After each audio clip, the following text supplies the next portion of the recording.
اعوذ باللہ من الشیطان الرجیم بسم اللہ الرحمن الرحیم الحمد للہ رب العالمین وصلی اللہ علی محمد وآلہ الطاہرین اللہم صلی علی محمد وآل محمد وعجل فرجہم۔ السلام علیکم ورحمۃ اللہ وبرکاتہ۔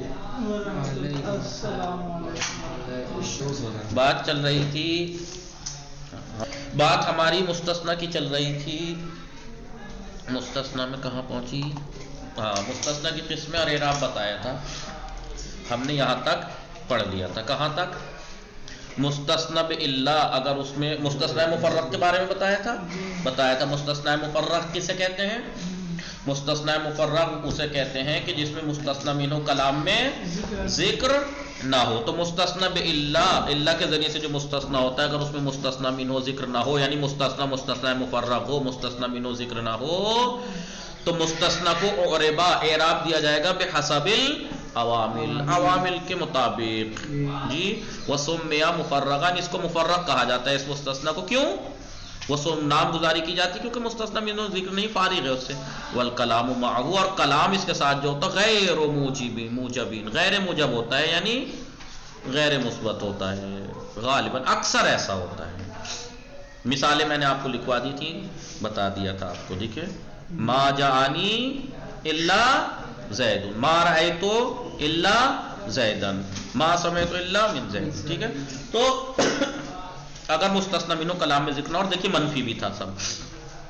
وَإِن ذُكِرَ، اور اگر ذکر ہو، کیا ذکر ہو؟ مستثنی منہ ذکر ہو جی، مستثنی منہ ذکر ہو، یعنی کلام غیر موجب نہ ہو، موجب۔ فَإِن كَانَ الْكَلَامُ، وہاں کلام موجب نہیں، مستثنی مفرغ نہ ہو بلکہ مستثنی منہ ذکر ہو۔ اب اگر مستثنی منہ ذکر ہے اور کلام موجب ہے، کلام بھی موجب ہے، مستثنی بھی ذکر ہے، جیسے جاءنی القوم، جاءنی القوم، دیکھو جاءنی القوم میں کلام موجب ہے، ما جانی تو نہیں ہے نا، جانی ہے، مستثنی منہ ذکر ہے قوم، جاءنی القوم الا زیدن، تو نصب دیا جائے گا۔ والا، اور اگر کلام موجب نہ ہو،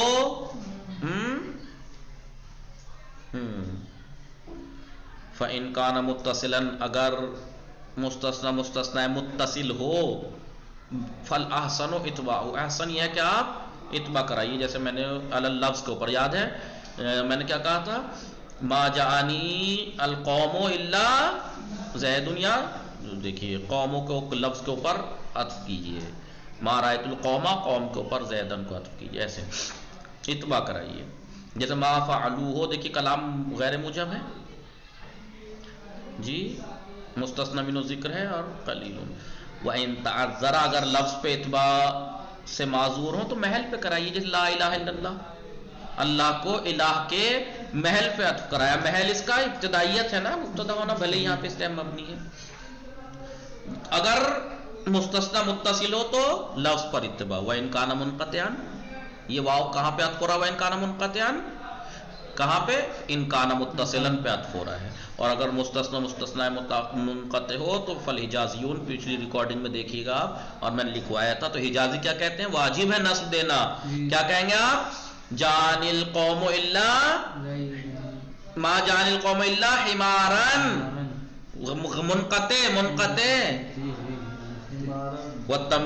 تمیمیون، تمیمی کہتے ہیں اتباع بھی جائز ہے، یعنی کیا مطلب؟ نصب بھی دے سکتے ہیں، اتباع بھی۔ آپ کہہ سکتے ہیں ما جان القوم الا حمار، یا حمار۔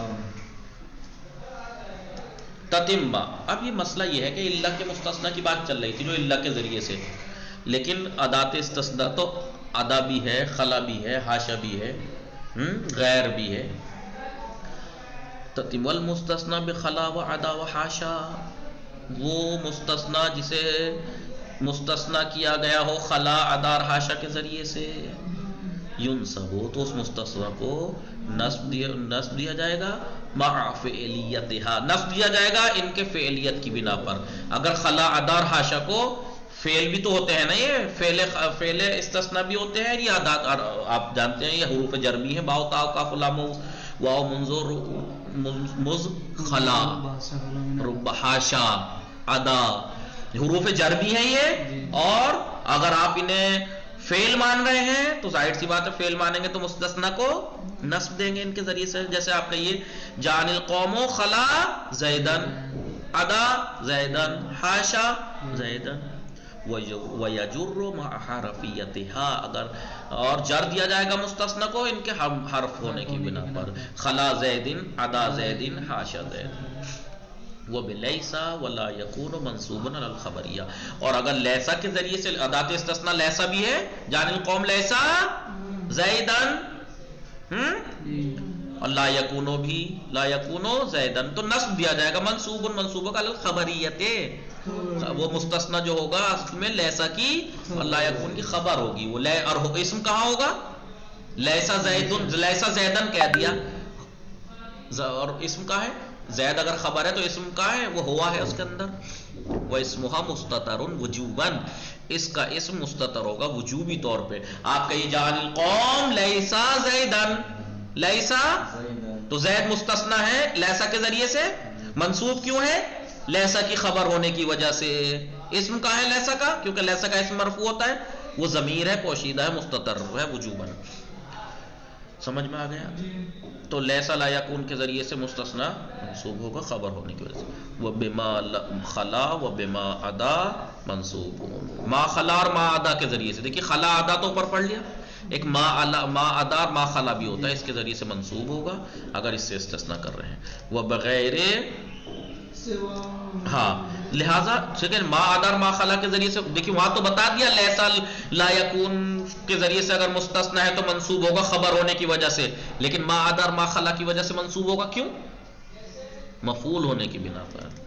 جی اس لیے کہ ماء مصدریہ فعلیت کو معین کر رہے ہیں. وہ بغیر وہ بغیر و سوا، دیکھیے ادات استثناء سمجھ میں آ گئے کتنے ہو گئے، ایک تو اللہ پڑھ لیا، اللہ کے احکام پڑھ لیے، خلا ادا حاشا، اگر انہیں فعل مانے تو مستثنی منصوب، حرف جر مانے تو مستثنی مجرور. لیسا لا یکون بھی ایک ادات استثناء ہے، لیسا لا یکون کتنے ہو گئے، اللہ ایک، حاشا ادا خلا تین، اور ایک وہ چار، لیسا پانچ، لا یکون چھ، ٹھیک ہے، اور ایک ہے ما خلا ما ادا، دو ہی ہو گئے آٹھ. سب کے احکام بیان کر دیے. اب نواں ہے غیر اور سوا، غیر اور سوا، ٹھیک ہے. اب غیر کے جان القوم غیر زیدن سوا زیدن، مجرور ہوگا بالاضافت، وہاں پہ مستثنی مجرور ہوگا اضافت کی وجہ سے، کیونکہ غیر مضاف ہوتا ہے زید کی اس کی طرف، یا سوا بھی. لیکن مسئلہ یہ ہے غیر مضاف ہو گیا زید کی طرف، مستثنی تو مجرور ہو گیا، خود غیر کو غیرہ پڑھیں، غیرے پڑھیں یا غیرو پڑھیں. وَيُعْرَبُ غَيْرٌ، غیر کو اعراب دیا جائے گا بما، اس اعراب کے ذریعے سے، يَسْتَحِقُّهُ الْمُسْتَثْنَى بِإِلَّا، آپ غیر کی جگہ اللہ لگائیے، غیر کی جگہ اللہ رکھیے، اللہ کے بعد زید کا جو جو اعراب وہاں اوپر گنایا جا چکا ہے کہ اگر موجب ہو تو یہ، اور غیر موجب ہو تو یہ، مفرغ ہو تو یہ، جو جو زید کا اعراب اللہ کے ذریعے سے تھا وہی اعراب یہاں غیر کو دے دیجئے، اور زید مجرور ہو جائے گا اضافت کی وجہ سے. سمجھ میں آ گئی بات؟ وہاں پہ کیا تھا، اللہ کا اعراب یاد ہے، جو اللہ کے ذریعے سے مستثنی کرنے پہ زید کو اعراب دیا جا رہا تھا وہ زید کا اعراب غیر کو دے دیا جائے گا. یعنی آپ نے اوپر پڑھا تھا ہاں اگر مستثنی منقطع ہے تو واجب ہے نصب دینا، تو غیر کو نصب دے دیجئے، غیر کے ذریعے سے اگر کر رہے ہیں آپ. جی کلام مفرغ ہے، مستثنی مفرغ ہے اور غیر موجب ہے، تو اتباع تھی تو غیروں پڑھ دیجئے، غیرہ پڑھ دیجئے، غیرے پڑھ دیجئے، جیسا اعراب تھا. ٹھیک ہے، ہاں زید مجروری رہے گا اس کی وجہ سے، یاد ہے. یہی کہہ رہا ہے یعرب الغیر، غیر کو اعراب دیا جائے گا بما، اس اعراب کے ذریعے سے اعراب دیا جائے گا، یستحقہ المستثنی بالا، جس کا حق رکھتا تھا مستثنی اللہ کے ذریعے سے. والسوا، سوا کو کیا اعراب دیا جائے گا، کا غیر عند قوم، وہ اعراب میں غیر کی طرح ہے، بالکل جیسے غیر کا اعراب ایسے ہی سوا کا. غیر کا اعراب کیا تھا، جو مستثنی باللہ کا تھا. ٹھیک ہے، ایک قوم یہ کہتی ہے کہ یہ غیر کی طرح ہے، وہ ظرف عند آخرین، ایک قوم کے نزدیک ظرف ہے. ظرف ہے تو آپ جانتے ہیں ظرف تو منصوب ہوتا ہے. جی یہ ہم نے کہا کہ مستثنی کی پوری بحث پڑھ دی. آج جو ہم شروع کریں گا ثانی، کائے کا ثانی ہے یہ ما یرد منصوبا و غیر منصوب، جو منصوب بھی واقع ہوتے ہیں غیر منصوب بھی. آپ نے مستثنا پڑھ لیا ان میں سے پہلا، دیکھیں مستثنا منصوب بھی تھا غیر منصوب بھی تھا، کہیں اتباع تھی کہیں لفظ پہ کیا تھا اتباع کرائی تھی، تو نصب کے علاوہ اور حرکتیں بھی آئی تھی نہیں آئی تھی، کہیں منصوب مرفوع تھا کہیں منصوب تھا کہیں مجرور تھا. ٹھیک ہے، لہٰذا یہ ان اسما کے بارے میں، ان معرب کلمات کے بارے میں بات چل رہی ہے جو منصوب بھی واقع ہوتے ہیں اور غیر منصوب بھی. اس میں سے دوسرا ہے مشتغل عنہ العامل. باب اشتغال آپ کو یاد ہو، ایک ایسا اسم زید، دیکھیے میں مثال دے دیتا ہوں آپ کو، چلیے مثال دے دوں آپ کو سمجھ میں آئے گا، مثال دے دوں تو سمجھ میں آئے گا. ہاں، مشتغل عنہ العامل، المشتغل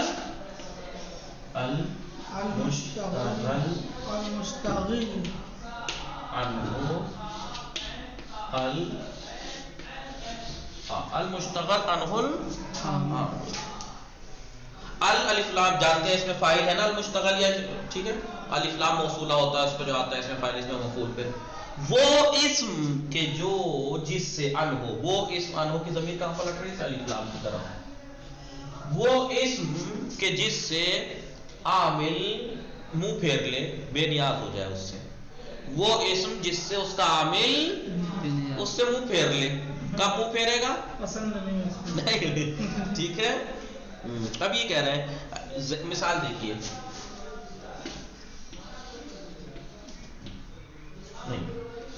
اعراب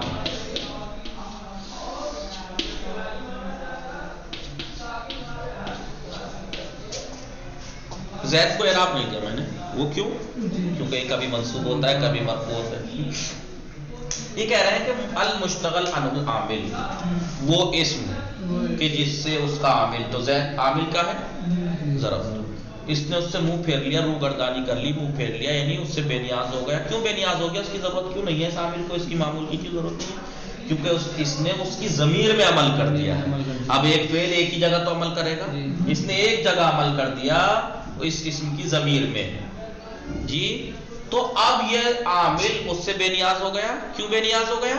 اگر کوئی عامل ایک اپنے اسم مقدم سے، اس سے پہلے ایک اسم، یعنی مثال دیکھیں باب اشتغال کسے کہتے ہیں؟ ایک عامل ہو اس سے پہلے ایک اسم ہو، اس لیے اسم مقدم کہتے ہیں، اسم مقدم ہو، اور وہ عامل اس اسم مقدم کی ضمیر میں عمل کرنے کی وجہ سے اس سے بے نیاز ہو جائے، تو اس اسم مقدم کی 5 حالتیں بنتی ہیں. کتنی؟ 5 جی، 5 حالتیں بنتی ہیں. کیا ہے؟ مثلا 5 حالتیں بنتی ہیں، اسم مقدم کی 5 حالتیں بنتی ہیں. ٹھیک ہے، واجب النصب، یعنی واجب ہے اس کو نصب دینا، واجب النصب، ٹھیک، واجب الرفع،